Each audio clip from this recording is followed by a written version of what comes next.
কল্পতরুর অর্থ কী? কল্পতরু দিবস কী? কল্পতরু উৎসব পালনের আসল উদ্দেশ্য কী?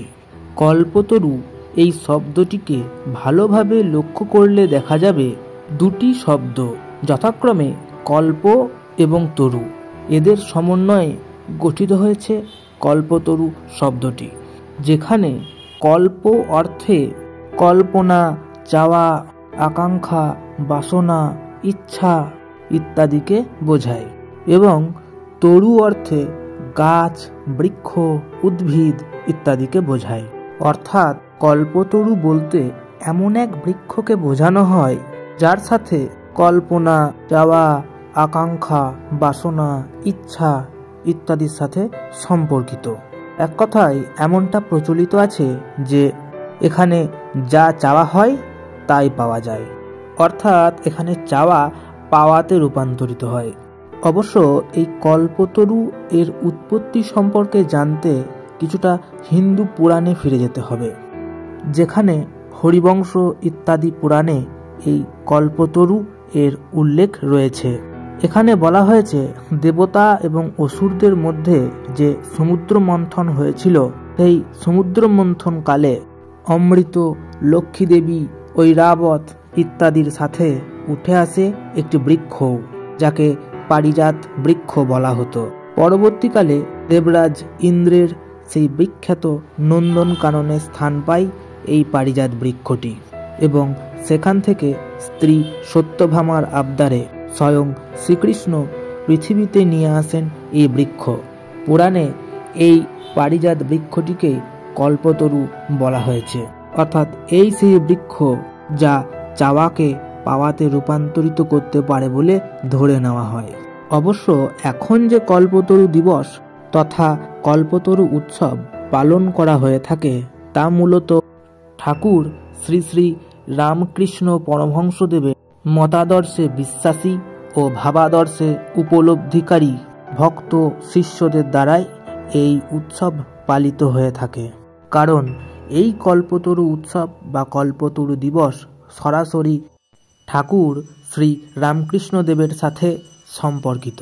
তখন সালটা 1886 এর 1 জানুয়ারি কাশীপুর উদ্যানবাটিতে ঠাকুর শ্রীরামকৃষ্ণের কাছে উপস্থিত হয়েছিলেন তার জনা 30 গৃহী ভক্ত। হ্যাঁ, কাকতালীয়ভাবেই হোক বা অন্য কোনো কারণে সে সময় সেখানে কোনো সন্ন্যাসী ভক্ত উপস্থিত ছিলেন না, যারা ছিলেন প্রত্যেকেই গৃহী ভক্ত। তাদের মধ্যে ছিলেন সে সময়ের বিখ্যাত নাট্য ব্যক্তিত্ব গিরিশচন্দ্র ঘোষ। ঠাকুর সেদিন সকলকে নিয়ে বাগানে হাঁটতে বেরিয়েছিলেন। সে সময় হঠাৎ ঠাকুর গিরিশ ঘোষকে জিজ্ঞেস করেছিলেন, তোমার কি মনে হয় আমি কে?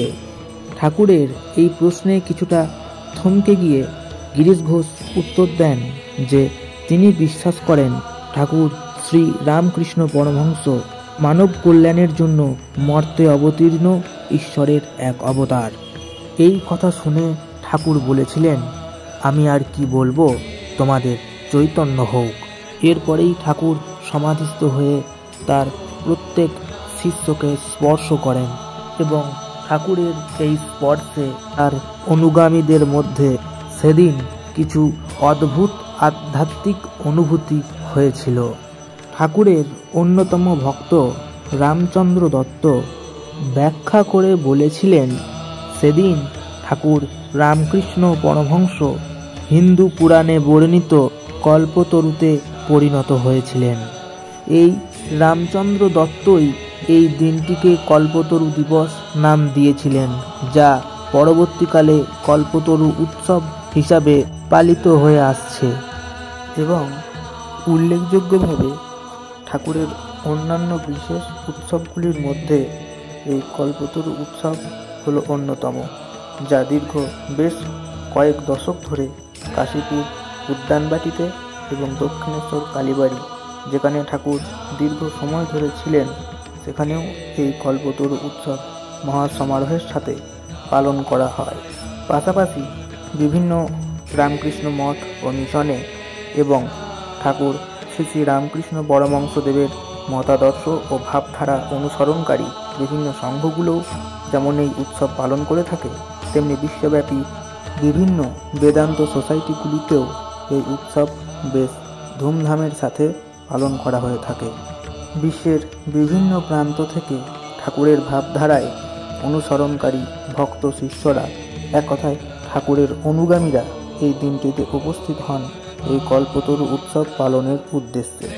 এখন কল্পতরু উৎসবের সাথে যেহেতু চাওয়া পাওয়ার সম্পর্ক রয়েছে, তাই অনেকেই এই দিনটিকে তথা এই উৎসবকে বাসনা পূরণের উৎসব হিসাবে ভেবে থাকেন। অবশ্যই অন্য দিনের মতোই এই কল্পতরু দিবসে তথা কল্পতরু উৎসবে সামিল হয়ে ঠাকুরের কাছে প্রার্থনা করলে সেই বাসনা অবশ্যই পূর্ণ হয়। তবে সেই বাসনা কখনোই পার্থিব বাসনা নয়। ব্যবহারিক জগতের বাহ্যিক চাওয়া পাওয়ার সাথে এই কল্পতরু উৎসবের কোনো সম্পর্ক নেই। ঠাকুর শ্রীরামকৃষ্ণ যেমন টাকা মাটি, মাটি টাকার কথা বলেছেন, একই সাথে তিনি গৃহভক্তদের টাকার সঠিক ব্যবহার সম্পর্কে উপদেশ দিয়েছেন, বলা চলে সতর্ক করেছেন। এমনকি ঠাকুরের কাছে জমিদার মথুরবাবু সহ অনেক ভক্ত বিভিন্ন সময় বিভিন্ন বহুমূল্য ব্যবহারিক জিনিস নিয়ে এলেও তা তিনি গ্রহণ করেননি। এমনকি ঠাকুর কল্পতরু রূপেও চৈতন্য হওয়ার আশীর্বাদই করেছিলেন। তাই এসব থেকেই স্পষ্ট যে কল্পতরু দিবস তথা কল্পতরু উৎসবে ব্যবহারিক জগতের বাহ্যিক চাওয়া পাওয়ার কোনো গুরুত্ব নেই, বরং আধ্যাত্মিক উন্নতির প্রয়োজনে ঠাকুরকে তথা সেই পরম এককে জানার উদ্দেশ্যে কোনো আত্মিক বাসনা থাকলে সেই আধ্যাত্মিক প্রার্থনা করলে ঠাকুর কল্পতরু রূপে তা অবশ্যই পূরণ করেন।